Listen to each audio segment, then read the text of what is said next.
Mga kabagang, magandang araw po. Kamusta po kayo?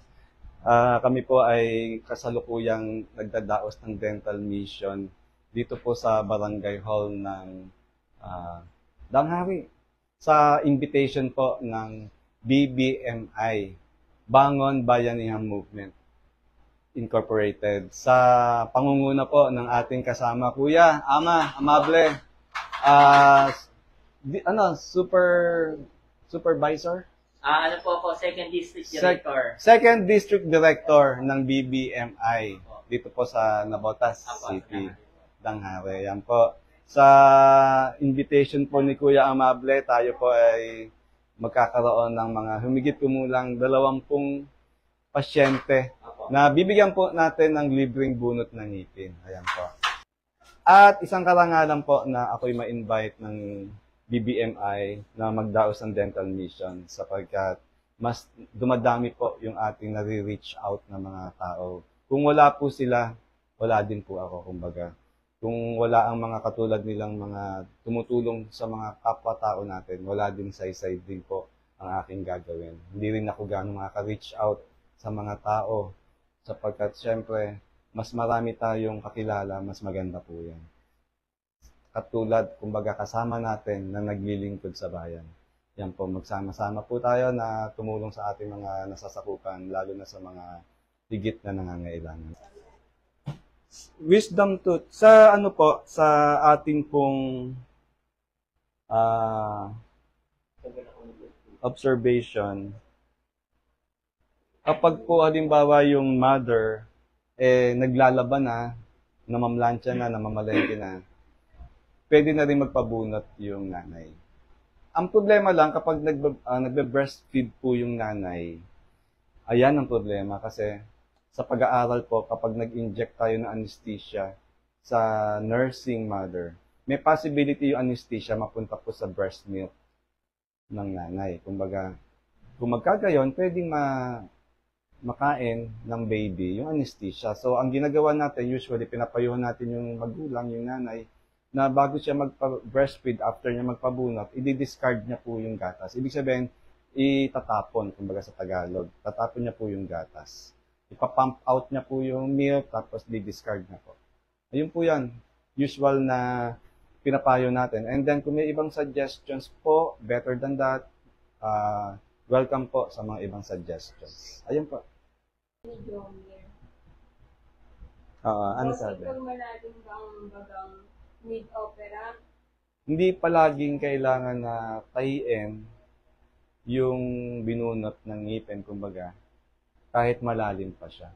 Kasi halimbawa, malalim nga siya, pero yung alam mo yung diameter, yung bilog niya is maliit lang. Madali naman mag-close yan eh. Anyway, kung talagang madugo yung, halimbawa yung binunot ng ngipin, madugo siya, yun, dapat tahiin. Anyway na naman, kapag ginagamit po namin gel foam dahil madugo yung binunot ng ngipin, naaampat din naman yung pagbibleed. So, ang purpose ng pagtahi ng gilagid is to prevent yung tawag namin sa English, profuse bleeding, yung malakas na pagdurugo. Ayun po yan. So, paano yung naiiwan yung kaputol ng ngipin? Hihiwain pa ba yun? Naiiwan parang mabunot or lagyan na lang ng stiso? Yung naiwan ng ngipin, yung kumbaga yung nabali yung ugat, kung hindi ka agad kinuha at naghilom na yung sugat, kung gusto mo ipatanggal yon, bibiyakin talaga yung ngipin. Anyway, kung hindi mo siya papatanggal, unti-unti lalabas din yung ngipin. Yung ngipin na yung ugat na yun, lalabas din siya. And pag lumabas siya, that's the time na, kumbaga, mas madali na siyang tanggalin ng isang dentista. So, kung ang tanong mo is lalagyan na lang ng pustiso, papatungan na lang ng pustiso, pwede po din yan. Habang naghahantay ka na lumabas yung kaputol ng ngipin, kasi matagal yan bago lumabas, yung iba 2 years, yung iba more pa, at least may pustiso ka, excess ka lang. At least, di ba, may ngipin ka. Habang nag-aantay ka na lumabas yung ugat, hindi naman nakakaya na ikaw ay, kumbaga, bungi. Ayun po.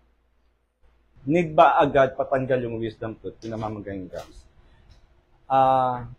Kasi hindi natin nalinaw kung bakit namamagayang gums. Kapag po yung wisdom tooth ay tumutubo pa lang, hindi pa siya totally nakakalabas, halos automatic po yung gilagid sa ibabaw ng bagang ay namamaga.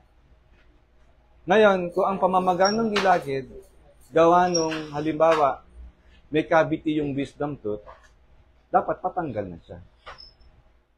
Hindi po kasi nalinaw kung ano yung sitwasyon ng third molar, kung siya ba'y sira o siya ba'y tumutubo pa lamang. Anyway, kung ikaw'y nahihirapan na doon sa sakit ng ngipin, halimbawa, mas maganda, at lalo na kung may pamamagang gilagid, mag-antibiotic muna po kayo, at the same time, mag-analgesic, halimbawa may phenic acid, para maibsan po yung inyong, kumbaga, paghihirap sa masakit ng ngipin. Ayun pa. Okay. Pwede pong bunutan yung 6 years old na bata, lalong-lalo na kasi kung meron ng kasunod na permanent tooth, yung baby tooth niya. Okay po? Ngayon, isa pang sitwasyon, kapag halimbawa, umuuga yung ngipin, halimbawa, ito pa isang sitwasyon, halimbawa, masakit na yung ngipin ng front teeth. Kung nabanggit nyo lang kung anong ngipin po yung involved, kumbaga, kung bagang siya, hindi po advisable na bunutin na yung bagang na baby tooth sapagkat ang papalit na ngipin ay tutubo sa edad na minsan 9, minsan 10. So kung siya 6 pa lang, meron pang 3 taon o 4 na taon na lilipas bago tumubo yung permanent tooth, hindi po maganda na bunutin kagad yung baby tooth. Ayun po siya. Kapag may maintenance na po ng high blood pero di po mataas yung BP, pwede pa din po magpabuno. Yan, tama po yan. I agree po. Mas maganda kung ang BP ay nasa 120/80 o kaya medyo 110/80, ganyan. Mas maganda po yan. And siguruhin lang po na walang diabetes yung pasyente. Kasi baka mamaya wala ngang high blood, diabetic naman. Ganyan. So, mas maganda po, makahingi tayo ng medical clearance sa inyo pong, kumbaga, paboritong doktor. And dadalhin niyo po yung medical clearance sa inyo pong paboritong dentista. Ayan po. Sa yun po. Kung, depende naman kasi, kung ang pwesto, halimbawa, nung impacted third molar ay naka-diagonal, ibig sabihin naka-slant, kusa naman, kahit pa paano, lalabas po yan. Kahit portion lang. Ngayon, kung ang position is horizontal, yung nakahiga yung bagang, yan. Parang imposible siyang lumabas. Ngayon, kung nagkoko siya ng problem, halimbawa yung front teeth sa lower, nabanggit ba kung lower?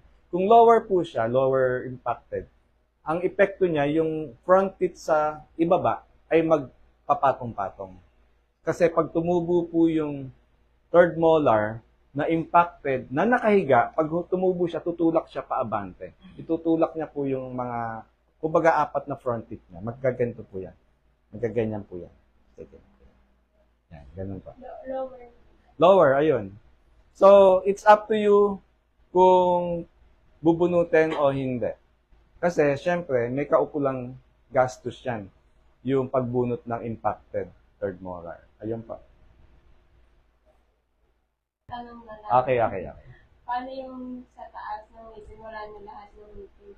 Pwede po bang malagyan ng hosticido kahit wala siyang kapitan? Halos mga putol ng ngipin na naiwas sa gilagid. Mas maganda po, patanggal nyo na lang po yung mga putol na ugat, kumbaga, ng ngipin nyo. Patanggal nyo muna lahat, lalong-lalo na kung wala naman pong komplikasyon na kayo ay mabunutan. And then, magpapahilom po kayo ng sugat, ng gilagid, mga 2 buwan po, pinakamabilis, tsaka po kayo magpagawa ng denture. Bakit? Hindi po natin ine-encourage na magpagawa kayo ng pustiso at yung ngipin ay manatiling nasa bibig po ninyo, yung lalo na yung putol po na ugat, sapagkat may bacteria po ayan. And possibly meron pong nana sa loob ng buto, yung mga putol na ugat.